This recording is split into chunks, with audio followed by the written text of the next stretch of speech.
Halo, Assalamualaikum warahmatullahi wabarakatuh.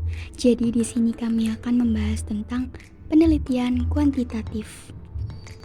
Kami dari anggota kelompok 3 kelas pendidikan Biologi A 2019.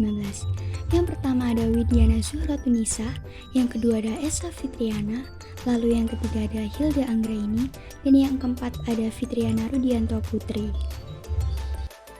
Yang pertama, kita akan membahas tentang pengertian penelitian kuantitatif. Penelitian kuantitatif berdasarkan pada filsafat positifme untuk meneliti pada populasi atau sampel tertentu. Teknik pengambilan sampel yang umum digunakan ada 3, yaitu yang pertama random, yang kedua analisis data dengan statistik, dan yang ketiga pengumpulan data dengan instrumen penelitian. Aksioma penelitian kuantitatif.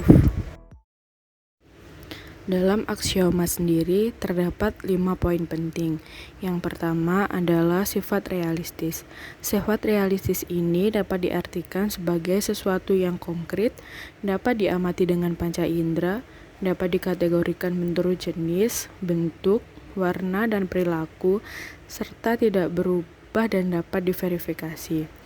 Kemudian yang kedua adalah hubungan peneliti dengan objek penelitian. Pada penelitian kuantitatif sendiri, hubungan antara peneliti dan objek penelitian akan bersifat dependen, yang berarti peneliti hampir tidak mengenal siapa responden yang akan memberikan data. Hal ini menjadikan data hasil penelitian yang diperoleh akan menjadi lebih valid. Yang ketiga adalah hubungan antar variabel. Pada penelitian kuantitatif melibatkan dua variabel yang berbeda, yaitu variabel dependen dan variabel independen, yang kemudian akan dicari hubungan sebab akibatnya serta seberapa besar pengaruh variabel independen terhadap variabel dependen. Yang keempat adalah kemungkinan generalisasi. Penelitian kuantitatif lebih menekankan pada keluasan informasi, bukan dalam kedalamannya. Sehingga metode ini cocok digunakan untuk populasi yang luas dengan variabel yang terbatas. Dan yang terakhir adalah peranan nilai. Peneliti tidak dapat berinteraksi langsung dengan sumber data, maka akan bebas juga dari nilai-nilai yang dibawa peneliti dan sumber data.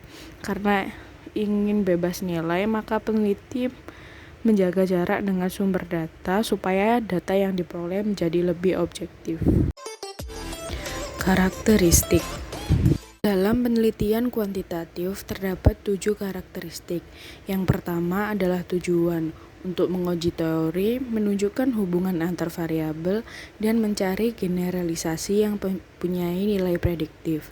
Yang kedua adalah teknik pengumpulan data, yang berupa kuesioner, observasi struktur, dan juga wawancara terstruktur. Yang ketiga adalah instrumen penelitian, dapat berupa tes ataupun angket. Yang keempat adalah data, yang merupakan data kuantitatif. Waktu penggunaan penelitian kuantitatif. Kapan penelitian kuantitatif dapat digunakan?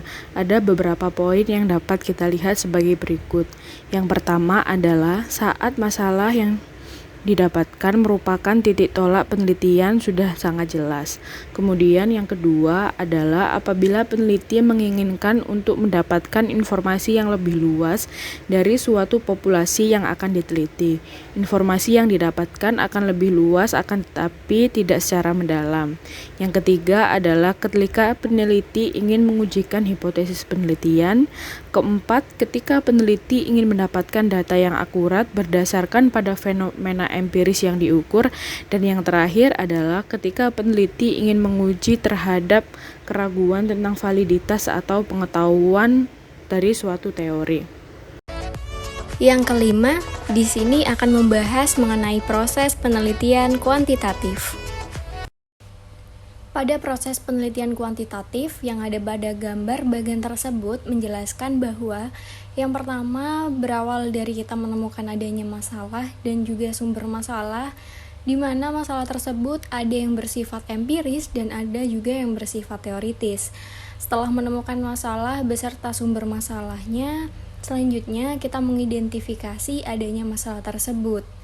Dari hasil identifikasi masalah yang ada, selanjutnya kita membatasi masalah tersebut. Batasan masalah sendiri merupakan upaya membatasi ruang lingkup masalah yang terlalu luas atau lebar sehingga penelitian tersebut lebih bisa fokus untuk dilakukan. Jadi pada intinya tidak mengambil secara keseluruhan masalah-masalah yang ada untuk diteliti, namun kita batasi. Nah, dari hasil batasan masalah tersebut, kita dapat merumuskan masalah yang ada. Kemudian adanya rumusan masalah ini, selanjutnya kita dapat mencari literatur dengan cara membaca dan berpikir melalui konsep dan teori yang relevan, atau dengan cara membaca hasil melalui temuan penelitian yang relevan. Setelah kita membaca literatur melalui dua cara tersebut, kita dapat melakukan reduksi atau deduksi sebagai penyusunan untuk mengajukan hipotesis. Jadi tidak asal dalam hal mengajukan hipotesis. Pengajuan hipotesis ini nantinya bisa ditolak ataupun diterima. Jika dari hipotesis temuan penelitian ini sudah ditemukan, maka bisa langsung menuju pada kesimpulan. Namun, jika hipotesis temuan penelitian ini belum ditemukan, maka peneliti harus melakukan beberapa tahapan secara runtut, yaitu dengan cara tahapan yang pertama di sini menguji validitas dan reliabilitas instrumen penelitian, yang mana bentuk instrumen yang digunakan. Pada tahap selanjutnya dapat menggunakan angket untuk melakukan pengumpulan data, kemudian memasuki tahap dalam melakukan analisis data, di mana analisis data tersebut harus relevan dengan jenis data atau pengujian hipotesisnya. Setelah itu, didapatkanlah penemuan penelitian. Dari penemuan penelitian tersebut, kemudian menuju pada kesimpulan. Nah, hasil akhir pada kesimpulan ini nantinya akan membahas atau menjawab adanya rumusan masalah penelitian. Yang keenam, di sini akan membahas mengenai rancangan penelitian kuantitatif. Rancangan penelitian kuantitatif merupakan strategi untuk mengatur latar penelitian agar peneliti memperoleh data yang valid sesuai dengan karakteristik variabel dan tujuan penelitian, di mana di sini terbagi menjadi dua, yakni yang pertama ada penelitian eksperimental dan juga yang kedua ada penelitian non-eksperimental. Nah, apa sih perbedaannya? Di sini perbedaannya yaitu jika dalam penelitian eksperimental, rancangan penelitian yang dipilih adalah yang paling memungkinkan peneliti untuk mengendalikan variabel-variabel lain yang diduga ikut berpengaruh terhadap variabel-variabel terikat. Selain itu, juga mengacu kepada hipotesis yang akan diuji. Sedangkan, jika dalam penelitian non-eksperimental, rancangan penelitian berisi penjelasan tentang jenis penelitian yang dilakukan, di mana ditinjau dari tujuan dan juga sifatnya. Yang ketujuh, di sini akan membahas mengenai populasi dan sampel penelitian kuantitatif. Populasi dan sampel kuantitatif ini digunakan jika penelitian yang dilakukan mengambil sampel sebagai subjek penelitian, di mana dalam survei, sumber data penelitian kuantitatif ini disebut dengan responden, sedangkan dalam penelitian kualitatif disebut dengan informan.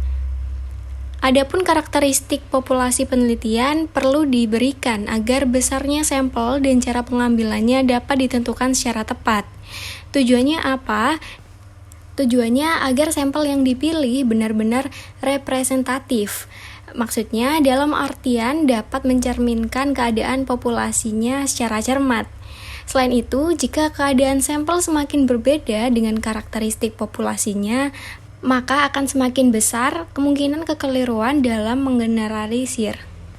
Nah, kemudian apa saja sih hal-hal yang perlu dibahas dalam populasi dan sampel ini?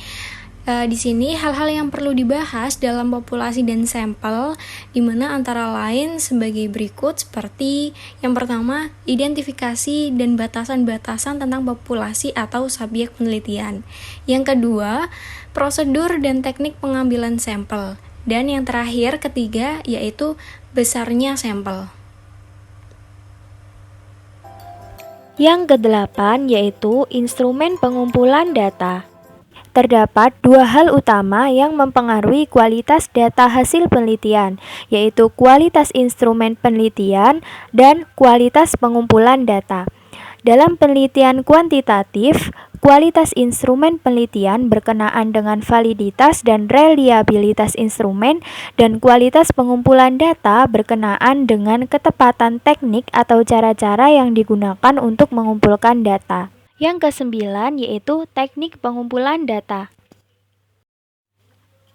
Tidak semua teknik pengumpulan data, baik berupa angket, observasi maupun wawancara, harus dicantumkan.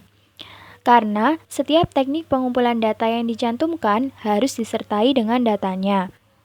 Di sini karena sifat penelitian kuantitatif bersifat deduktif, maka teknik pengumpulan data harus terstruktur, baik observasi maupun wawancara. Yang terakhir yaitu teknik analisis data. Karena data bersifat kuantitatif, maka teknik analisis data dengan statistik atau angka-angka. Di sini terdapat dua macam statistik, yaitu statistik deskriptif dan statistik inferensial, di mana statistik inferensial ini meliputi statistik parametris dan statistik non-parametris. Untuk pemilihan jenis statistik sangat ditentukan oleh jenis permasalahan penelitian dan data yang dikumpulkan dengan tetap berorientasi pada tujuan yang hendak dicapai atau hipotesis yang hendak diuji. Baik, sekian dari kelompok 3 kelas pendidikan biologi A 2019. Kurang lebihnya mohon maaf. Wassalamualaikum warahmatullahi wabarakatuh.